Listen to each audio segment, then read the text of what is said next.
I considered myself a foodie. I loved bold, spicy, and exotic flavors.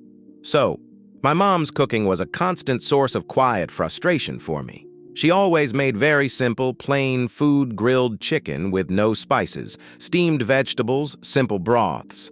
I found it bland and uninspired. "Mom, can we have something different tonight?" I'd ask, looking at the simple soup she was making. She would just smile and say, "It's good for you. It's healthy." I saw her cooking as boring and unimaginative.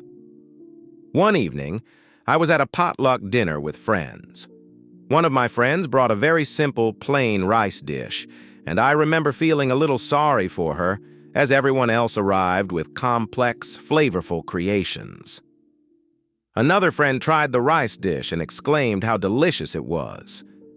My friend who brought it explained, "Thanks. My partner has a severe autoimmune disease and can only eat a few simple ingredients. It was a long journey. I had to relearn how to cook everything from scratch. I learned that the most loving food isn't always the one with the most spices, but the one that nourishes and heals." Her words, "nourishes and heals," stuck with me. When I went home for the first time in years, I looked through the old family medical albums my mom kept. Tucked in the back were my own childhood records. I saw doctor's notes about severe food allergies and a chronic stomach condition that had plagued me for the first few years of my life. I had completely forgotten. I took the file to my dad and asked him about it. He looked at it and sighed. "Oh, honey, you were such a sick baby. Your mother was terrified. For months, she stayed up every night, researching and working with doctors.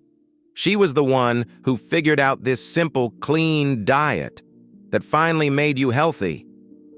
He looked towards the kitchen where my mom was humming as she cooked. "I guess," he said, "she just never stopped making the food that she knew would always keep you safe." I looked at the simple meal on my plate and I didn't see boring food. I saw a masterpiece of love. It was the recipe that had healed me, a prayer for my health that my mother was still making every single day.